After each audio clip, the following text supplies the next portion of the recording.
After European parliamentarians awarded Julian Assange its most prestigious prize for journalists, whistleblowers and defenders of the right to information. We will ask the UN Special Rapporteur on torture by the British capture and imprisonment of the WikiLeaks founder. But first, straight to New York to speak to legendary Pink Floyd frontman Roger Waters about whether the actions of Theresa May, Donald Trump and Lenin Moreno against Assange are symptomatic of rogue states. Roger, thanks for coming on the show. Let's just start with what went through your mind when you saw the pictures of Assange being dragged out of the Ecuadorian embassy in London by British police. We'd been warned for several days because WikiLeaks had got wind of the fact that they were going to actually do this. But to see them physically carrying him out, special branch, I suppose, and putting him in that van and driving him away was absolutely chilling. To think that the UK has become such a willing accomplice and satellite of the American empire that it would do such a thing in contravention of all laws, moral, ethical and actual legal restrictions, is absolutely stunningly appalling and makes me ashamed to be an Englishman. I know you have campaigned against environmental destruction in Ecuador under the Lenin Moreno administration. What do you think is behind the decision to let UK police in to the embassy to capture him? John Pilger said on this show that it would be a warning from history. They bribed him with a promise of a 4.7 billion IMF loan. I may say that their calumny does not end with getting Moreno to give up Julian Assange. Also, they have plans to let Chevron start drilling for oil in Ecuador's most important national park, which is a travesty beyond all imagination. But let's stick to Julian. The law in the United States, after the Patriot Act and 1022 and 1021, the amendments to it, citizens barely have rights anymore. Everything is at the whim of the Commander-in-Chief, and the Commander-in-Chief is... anything is allowed now. There is no law. There is no recourse to the law. Something I've written about in lots of my songs over the years, because it's when the law goes that we find ourselves pitched into world wars. And this team at the moment, Bolton and Abrams and Trump himself and Pence and all the rest of them, are desperately trying to pitch the world, the planet that we live on, into the Third World War. Sorry, I'm drifting off Julian, who we should all be focusing on, because he is who the whole world should be focusing on him now. Because if we let the UK get away with allowing him to be extradited to the United States, and we allow the United States government, at their whim, to torture him and to detain him, possibly for the rest of his life, we will have allowed them several steps further down the road to absolute tyranny and probably the destruction of the planet. That's my view. It's hugely important. The British people need to stop their government from allowing this to happen. Lenin Moreno would say that there is nothing about bribery here. He would say it's not the CIA base at Manta Bay, the IMF. In fact, he had an exclusive in The Guardian, once WikiLeaks media partner, which claimed that actually Julian Assange was some kind of spy against Moreno in the embassy. Moreno, the president of Ecuador now, would say anything to make 10 shillings. This is a man of absolutely no substance and no moral centre and no compass. He is only interested in that. And he clearly lies constantly and consistently. Theresa May told Parliament here to welcome Assange's capture, and apparently 70 MPs in Parliament have signed a letter saying this is about sex allegations in Sweden, not war crimes. That's why he's in Belmarsh prison in southeast London. He's in prison because Donald Trump wants him... Well, that's absolute nonsense, as we know. Those charges have all been dropped. long ago. There are no charges standing against him except some spurious and very minor bond or bail charge under UK law, which he's completely prepared to face under normal circumstances of jurisprudence in the UK. The only reason he didn't earlier was because he was frightened that as lackeys of the American empire, the UK establishment would have him extradited to the USA, which is what it looks as if they're trying to do. Theresa May comes from a long line of lackeys, a long, long line. Cameron before her and Blair before him.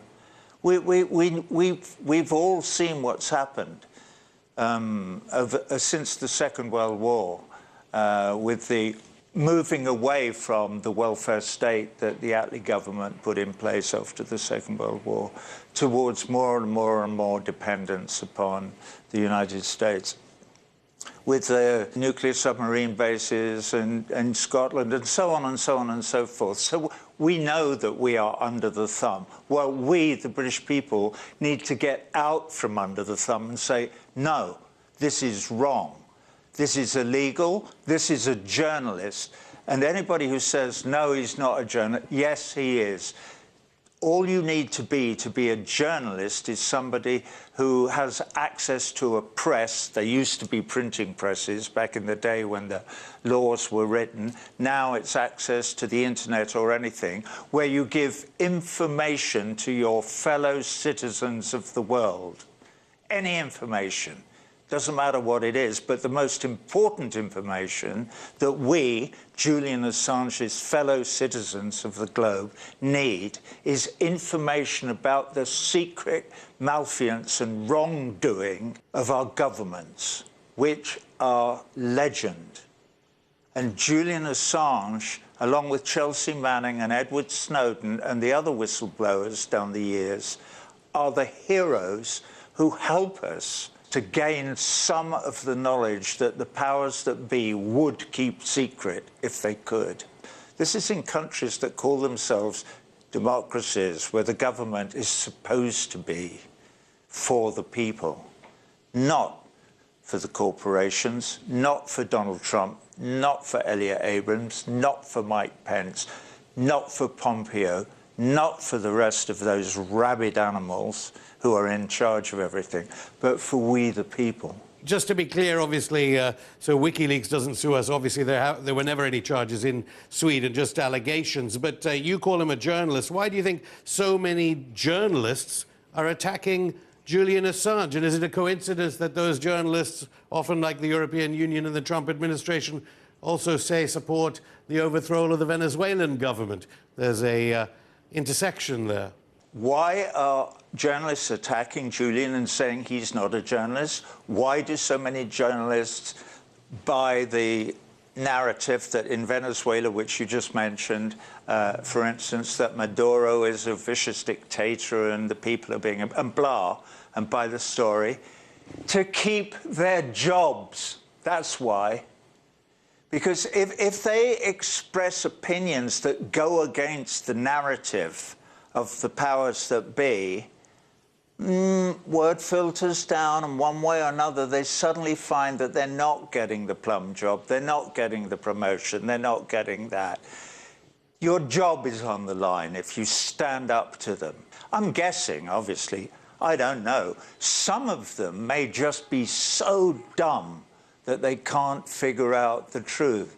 He collects information from sources which he protects. He sometimes helps those sources to collect the information or not, and then he publishes the information that he gets if he believes it to be real and true and in the public interest for him to publish it. And he's not a journalist? What is he then? What is Julian Assange if he's not? You're a journalist, all of us. This is journalism. We are trying to find out the truth about things and not explain it to the public, but to make it available to the public. It's called freedom of information. And it is absolutely central to the working of any healthy form of government, including democracies. And that is what they're trying to prevent, because they don't want their secrets to come out. They want to keep everything secret. They don't want us to know about their methods of torture or their incarceration of innocent people or.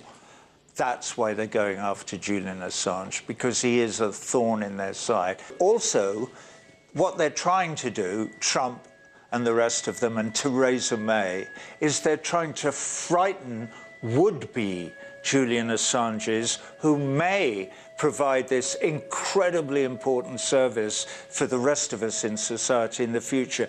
They're trying to scare them off so they won't do it. They're trying to make an example of Julian Assange, rather than doing what the EU has just done, I'm told yesterday, and give him awards for telling the truth, for blowing the whistle. Julian Assange also released unconventional regime change policy documents from the United States. Obviously, secret plans to destroy Syria, let alone the more famous US war crimes in Iraq. A connection between all of these documents that WikiLeaks distributed, and how come you realize all of this when, say, as regards Venezuela policy, Richard Branson held a Live Aid concert to support US and EU policy? Why do you know and people like Branson don't? Branson is not interested in the reality. Branson is interested in candy floss and Branson. He doesn't care about politics, in my view. He couldn't care less. He's interested in making a splash for Branson. Anybody who knows him will tell you that. Well, he broadcasts it. To be fair to him, he doesn't hide the fact that he's a fluffy opportunist who really has no interest in anything real except his own ego. But I was in touch with people in Venezuela all the way through February who were there reporting out of Venezuela. Friends of mine. And I was asking pertinent questions about what was actually going on. And so if anybody did any research and didn't just listen to the narrative that was being repeated over and over again, Maduro is a dictator, the people are starving, the US is trying to help them with humanitarian aid, we have to... And then suddenly, out of the woodwork, after a phone call, from Pence, Guaido pops out of the woodwork and says, hello, I'm the new president. Mike Pence says so. Ooh, hold on a minute. Wouldn't the people of Venezuela say so? Shouldn't they have some part in this? And by the way, Maduro has not ridden roughshod over the Constitution of Venezuela. The Constitution of Venezuela is extremely important to Maduro and to most of the people in Venezuela. It's not important to Guaido because he plays fast and loose with it. He lies about it, he changes it, he takes it out of context. Roger Waters, I'll stop you there. More from Roger Waters, as well as the UN Special Rapporteur on Torture, Professor Niels Melzer, after the break.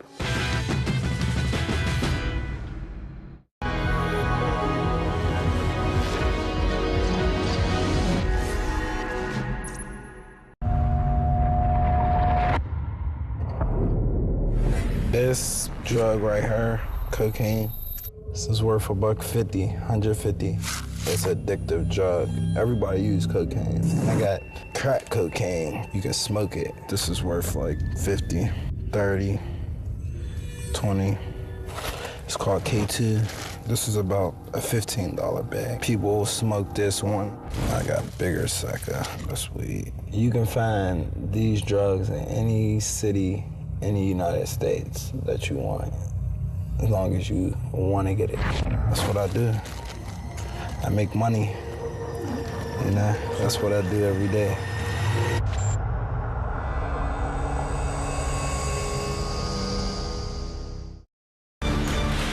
The activity known as journalism is under assault, and it didn't start with the trials of Julian Assange and WikiLeaks.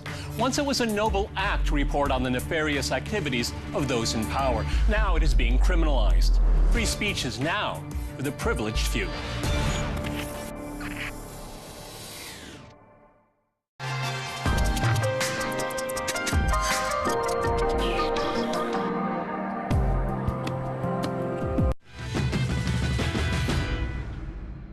Welcome back. I'm still here with activist and Pink Floyd frontman Roger Waters. Bernie Sanders, the frontrunner, arguably, of the DNC to challenge Trump in 2020, he complained about Maduro and has said nothing about Julian Assange at all, as far as I can tell. Are politicians fearful of taking the kind of political positions you have? Of course they're fearful. I use Twitter very little, but after the Venezuelan comments from Bernie Sanders, where he made sweeping statements about Maduro, and i.e. he was repeating the narrative, it doesn't matter what I tweeted. But I said, he kind of discredits himself, and I'm really sorry to see it, because in terms of domestic policy, Bernie Sanders has done a great deal of good in the United States to push the argument to a more progressive position. So I kind of feel for Bernie Sanders, who I admire in some ways, but of course he's scared that he's going to make a mistake and that'll be the end of his tilt at the 2020 election. You know, you only have to see the way some of the new progressives in Congress, or even people who've been there for a few years, get attacked for making any kind of an anti-war statement. Well, actually, can I just... Tulsi Gabbard, some of the new women, you know. Apart from Tulsi Gabbard, AOC is now talking about Palestine and has come out about Palestine. Julian Assange has been called an anti-Semite. Jeremy Corbyn, who kind of supported Assange, didn't want him to be extradited, doesn't want him to be extradited to the US, has been called an anti-Semitic racist. How do you see Palestine playing in on these issues? We could have a long conversation about how smearing me and Corbyn and Assange and anybody else who criticises the Israeli government as anti-Semites is absurd, clearly, and is such a blatant and cheap tactic. And we know why they do it. We know why the Ministry of Strategic Affairs in Tel Aviv does it. They do it because they have no answer to the accusations of human rights violations and war crimes and so on and so forth. So it's just a smokescreen to divert attention from the fact that our criticisms, those of us who criticise the Israeli government's policies in the occupied territories and in Israel itself, and support BDS maybe, it's a smokescreen to divert attention from the fact that we're right and they're wrong. I was sickened by the way that was happening in the UK at the Labour Party conference and the attempted smearing of Jeremy Corbyn. Corbyn is a man of great principle. He also has humanity. He cares about people. He empathises with others. Corbyn has said that, and Diane Abbott, the Shadow Home Secretary, has said Assange must not be extradited. Just quickly, actually, I better ask you about how Julian Assange illuminated issues like Palestine and Yemen, Britain now sending record levels of weapons to Israel. Somebody like Julian Assange, willy-nilly, will be a progressive thinker. That's why he chose to do the job that he chose to do. That's why he is an activist. That's why we mention him in the same breath as John Pilger. Because he cares about other people. He has some of the same qualities that Jeremy Corbyn has. I've got to ask you what you would say to the British Prime Minister and what you think about what will happen to Julian Assange here in London and whether indeed, as some people say, he might be killed. What I would say to the British Prime Minister, I suspect that, I mean, I could say anything. First, I'd say resign. But after that, or before that, I say before you resign, think carefully about handing Julian Assange over to the Americans, except I think that would be a waste of my breath. I think I need to speak directly to the British people. I cannot use Theresa May as a conduit to them. Theresa May is beyond redemption and beyond help of any kind, certainly from me, in my view. She's a Tory. She's a dyed-in-the-wool, post-Thatcher Tory. You know, I have no respect for her at all. She's also presided over the greatest disaster probably in the history of those Sceptred Isles. And I'm talking about Brexit, obviously. Would you say that such are the stakes here with Assange that he might be killed? Or would you say that what we should learn from this whole episode is the importance of information and facts? They are killing Assange. Did you see him when he came out of the embassy? He's been living, he hasn't hardly seen daylight for 6 years, having committed no crime, just because Donald Trump, the commander-in-chief, wants him dead. He may very well end up dead. That is why the British people, he called them. As he was taken by those special branch officers into that van and driven away, he called upon the people of Great Britain to resist. I heard him. I watched it on the TV. Resist them, and they should. There should be a general strike in England to prevent him being extradited. There should be millions in the street, like there were before the invasion of Iraq. Although the powers that be probably wouldn't take any notice, they didn't of that. So Assange, we must all do everything that we can to protect him.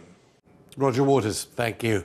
Well, ahead of the forcible removal of Julian Assange by British authorities, Professor Nils Melzer, the UN Special Rapporteur on Torture, was due to visit the WikiLeaks founder in order to assess whether his conditions amounted to cruel, inhuman or degrading treatment. He joins me now via Skype from Geneva. Nils, thanks so much for coming on. So the UK Prime Minister Theresa May, minority government leader, said in Parliament we should welcome the arrest of Julian Assange, who had a political refugee identity card. And obviously she knew of the US extradition request. Should we welcome it?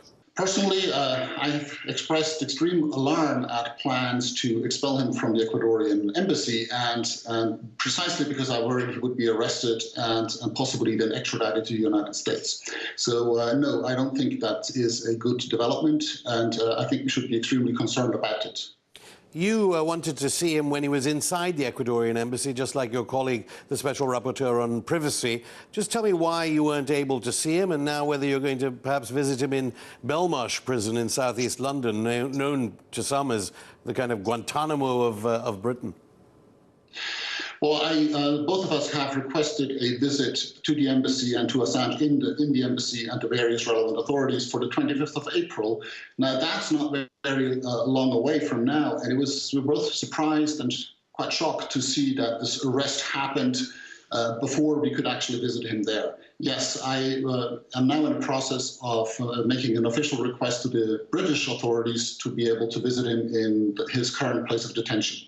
But so far, you can't say there's been any obstruction of UN Special Rapporteurs to witness the conditions in which Julian Assange has been kept in. Well, I can only witness to my own case, and I certainly made a request, and I have not been able to visit him at his place of detention, and the concerns, the appeal that I launched on the 5th of April to suspend any envisaged steps of expelling him have not been respected. And you intend on applying, then, to come and see him at Belmarsh prison? Oh, absolutely, yes. Because his doctor, or a medical doctor who examined him in the Ecuadorian embassy, said the inhumanity of his treatment and the flagrant denial of his universal rights by Ecuador and the UK are unconscionable.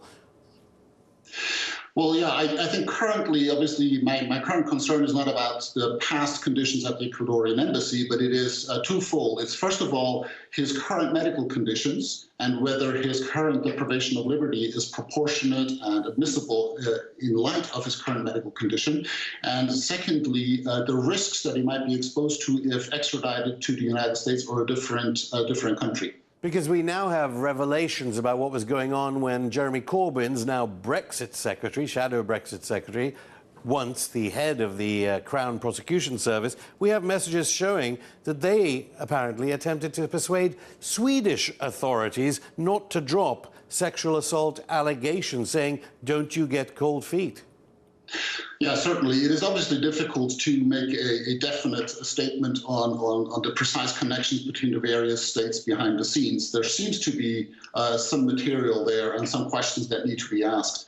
What we certainly cannot ignore is that this is an extremely politicized case, and that therefore also there's a great risk that he will not get a fair trial and that there might be a public prejudice against him.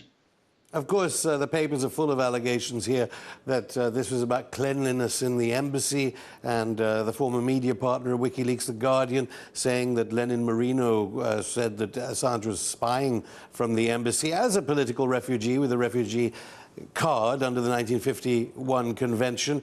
Can an embassy just chuck someone out after previously giving them asylum? Well, no, asylum obviously is a right that is based on the risk of persecution, but also as the rapporteur on torture, I have to say that there's an absolute right to be protected against any risk of torture or ill treatment. So if, to the extent that his expulsion or transfer could provoke a risk of torture or ill treatment, there is absolutely no possibility for a state, under no circumstances, even national security concerns are not sufficient to allow to then expel him.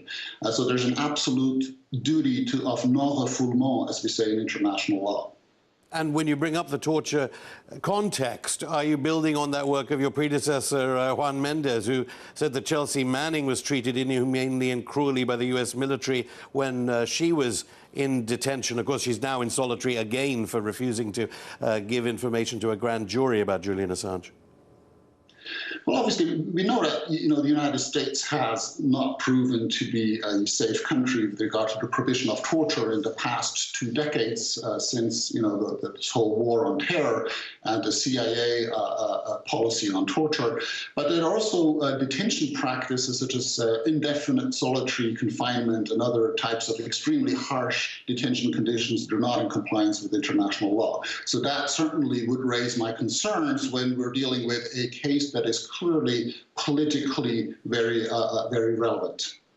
But why do you think, with all that context, the Prime Minister and MPs and journalists, say in Britain, are all saying this is all about justice being served, not the risk of justice not being served? Well, I think that's a question you would have to pose to the Prime Minister. I cannot speak for her, but it certainly raises my alarm to see that a government insists very much on that justice be served with regards to someone jumping bail for a case that has been suspended since then. But there's not much justice being served with regard to torture that has happened in the United States. No prosecutions have been taking place, although we know that there has been a systematic policy of torture. Unfortunately, the Prime Minister hasn't so far answered our calls to come on the show. And we understand, obviously, the US must have given some kind of confirmation that the death penalty could not be used in any case against Julian Assange as part of Britain's extradition with the United States. Is it your understanding, though, the United States could change the charges in the United States if he was extradited to the US? Yes. I don't know, obviously, what's going to happen. If that were to happen, and if then charges would be held that would involve potentially the death penalty, that obviously would be extremely concerning. Usually, I think the United States, when they would give a political assurance that the death penalty would not be imposed, I would expect them to actually respect that assurance. But that's not the only concern I have. If someone gets detained and deprived of his liberty for the rest of his life, or for many, many years under very harsh conditions, for basically having done what investigative journalists do around the world, that certainly would be extremely alarming and undermining for freedom of press around the world. And clearly would also be against his own human rights. Yes. Professor Niels Melzer.